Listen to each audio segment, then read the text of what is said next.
هاي الحلقة مخصصة للناس اللي يوما ما كانت بشارع الموبايلات وسألت حالها ليش فاتحين حد بعض؟ يعني داخل الدنيا عليهم كل محل فاتح بلصق الثاني. الجواب بيتطلب منا نلعب لعبة بسيطة. تخيل حالك بشارع بالسوق وطوله 100 متر، جيت حضرتك اشتريت عرباية فول تترزق الله والله يفتحها عليك، وقررت تبسط بالسوق.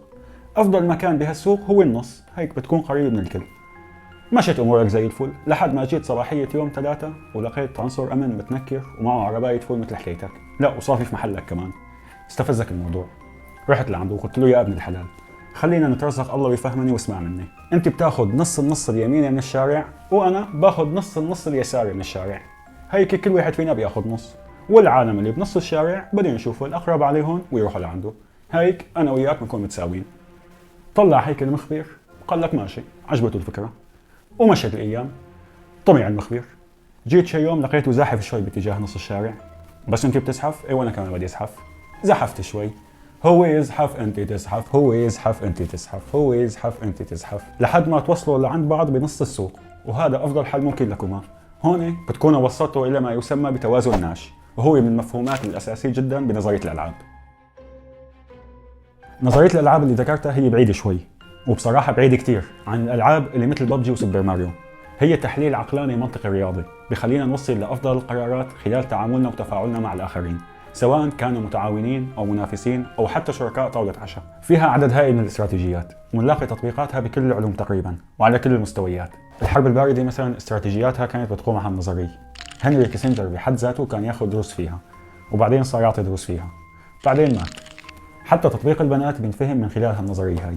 رح نحكي عن هالموضوع بنهاية الحلقة، هلأ ما وقته. بمثال السوق كنت انت والمخبر بحالة تعاون وقدرتوا توصلوا لحل امثل، بس مو دائما الظروف الواقعية بتسمح بالتعاون المثالي بالحلول.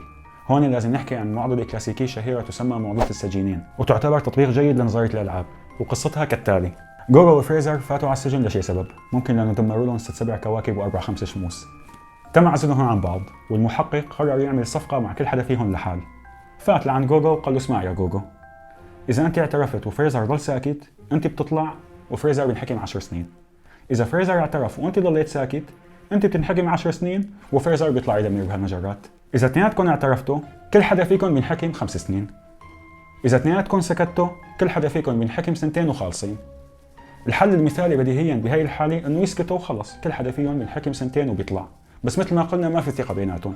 حلوة مثلا والله بحط جوجو يسكت على أمل يسكت فريزر، يقوم فريزر يعترف، هو يطلع يكمل تدمير مجرات وجورو ينحبس 10 سنين. فإذا الحل الأفضل بهي الحالة إنه يعترفوا الاثنين وكل حدا ياخذ 5 سنين ويطلعوا، وهذا هو توازن ناش، أفضل الحلول وليس المثالي منها. معضلة ممكن تبين فكرية ونظرية، بس هذا بالضبط اللي بيصير بعلى المنافسة بالسوق، وخاصة بحالة احتكار القلة. شو يعني احتكار القلة؟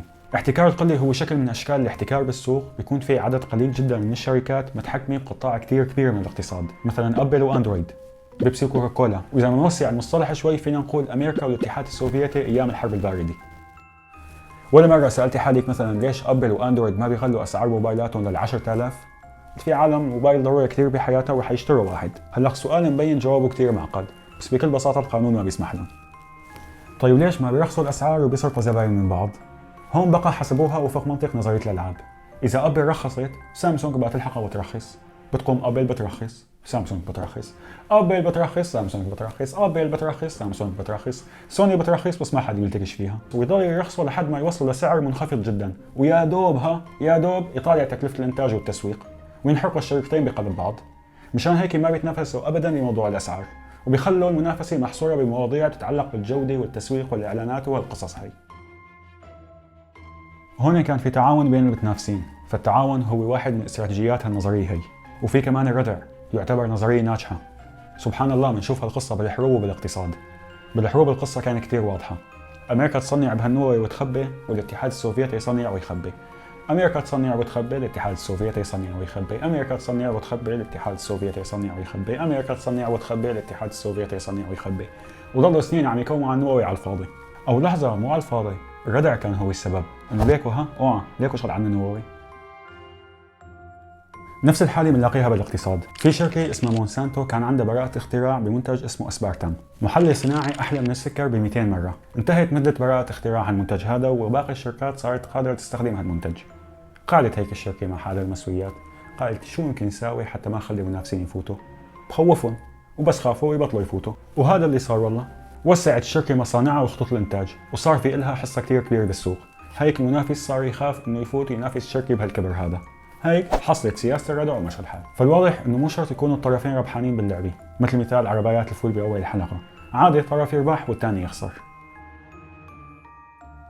قلنا أول الحلقة إنه هالنظرية داخلة حتى بتطبيق البنات، وهذا الحكي طبعا مو من عندي، هذا الحكي من جون ناش شخصيا، العالم اللي أخذ جائزة نوبل لأبحاثه بنظرية الألعاب، وانعمل عنه فيلم A Beautiful Mind. خلال الفيلم بيكون راسل كرو اللي أخذ دور جون ناش قاعد مع رفقاته ببار، وبعد شوي بتفوت بنت ما شاء الله الله يخزي العين بتطير العقل، ومع 4 بنات كمان يخزي العين بس بقانيمة وأحلى منها. بتقعد هالبنت والشباب رفقاته لجون ناش بيقرروا يقوموا يتعرفوا عليها. بيقوم بيقول لهم جون ناش لحظة يا شباب، هيك ما بيصير، ما نتلعب صح. إذا شافتنا كلياتنا رايحين لعندها بترفضنا، والبنات التانيات كمان راح يرفضونا لأنه اعتبرناهم خيار تاني. الصح بهي الحالة إنه نتجاهل البنت الحلوة اللي يخزي العين وما شاء الله عليها ما أحلاها، ونروح باتجاه 3/4 بنات الباقيات. هيك ما حدا بينافس الثاني والكل بيكسب. بعدها بيعطي ناش تصحيح لفكرة اقتصادية عميقة كانت سائدة، وكان صاحبها أبو الاقتصاد آدم سميث اللي أول مرة بحياتي بسمع اسمه. الفكرة السائدة كانت إنه تتحقق المصلحة عندما يخدم كل شخص مصلحته الذاتية. ليصحح ناش فكرة آدم سميث ويقول تتحقق المصلحة عندما يفعل أحدنا الأفضل له وللمجموعة ككل. تقريبا لخص كل نظرية الألعاب بهالجملة هي. وصلنا لختام حلقتنا لليوم، بنشوفكم الأسبوع الجاي بحلقة جديدة. سلامات.